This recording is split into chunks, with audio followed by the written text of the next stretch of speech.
So let's ask ourselves some interesting questions about alphabets in the English language. And in case you don't remember or are not in the mood to count, there are 26 alphabets. So if you go A, B, C, D, E, F, G, H, I, J, K, L, M, N, P, Q, R, S, T, U, V, W, X, Y, and Z, you get 26. 26 alphabets. Now let's ask some interesting questions. So given that there are 26 alphabets in the English language, how many possible three-letter words are there? And we're not going to be thinking about phonetics or how hard it is to pronounce it. So for example, the word zigit would be a legitimate word in this example. Or the word skudge would be a legitimate word in this example. So how many possible three-letter words are there in the English language? I encourage you to pause the video and try to think about it. All right, I assume you've had a go at it. So let's just think about it. For three-letter words, there's 3 spaces. So how many possibilities are there for the first one? Well, there's 26 possible letters for the first one. Anything from A to Z would be completely fine. Now, how many possibilities for the second one? And I intentionally asked this to you to be a distractor, because you might be, we've seen a lot of examples where we're saying, oh, there's 26 possibilities for the first one, and then maybe there's 25 for the second one, and then 24 for the third. But that's not the case right over here, because we can repeat letters. I didn't say that all the letters had to be different. So for example, the word would also be a legitimate word in our example right over here. So we have 26 possibilities for the second letter, and we have 26 possibilities for the third letter.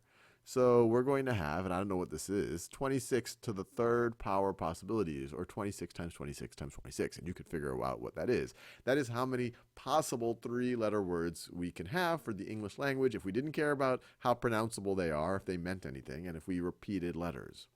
Now let's ask a different question. What if we said, how many possible three-letter words are there if we want all different letters?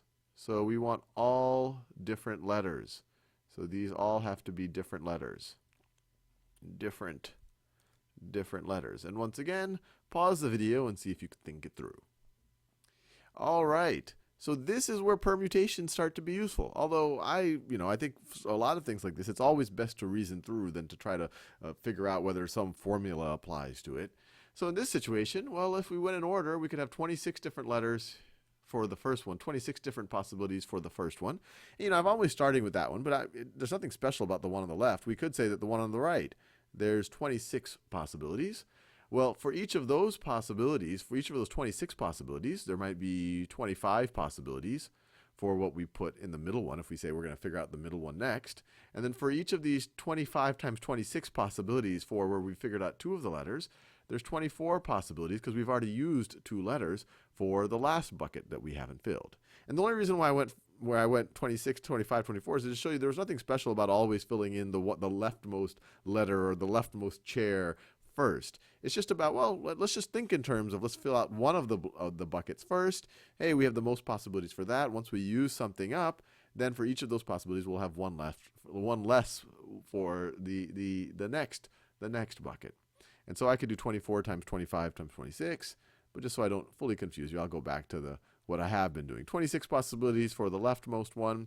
For each of those, you would have 25 possibilities for the next one that you're going to try to figure out because you've already used one letter, and they have to be different.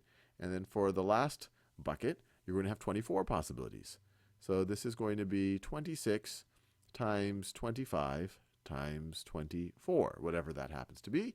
And if we wanted to write it in the notation of permutations, we would say that this is equal to, we're taking 26 things, sorry, not 2p, my brain is malfunctioning. 26, we're figuring out how many permutations are there for putting 26 different things into 3 different spaces. And this is 26 if we just blindly apply the formula, which I never suggest doing. It'd be 26 factorial over 26 minus 3 factorial, which would be 26 factorial over 23 factorial, which is going to be exactly this right over here, because the 23 times 22 times 21 all the way down to 1 is going to cancel with the 23 factorial. And so the whole point of this video, there's 2 points, is one, as soon as someone says, oh, how many different letters could you form or something like that, you just don't blindly do permutations or combinations. You think about, well, what is being asked in the question? Here, I really just have to take 26 times 26 times 26. The other thing I want to point out, and I know I keep pointing it out, and it's probably getting tiring to you, is even when permutations are applicable, in my brain at least, it's always more valuable to just try to reason through the problem, as opposed to just saying, oh, there's this formula that I remember from weeks or years ago in my life that had n factorial and k factorial, and I have to memorize it and have to look it up. Always much more useful to just reason it through.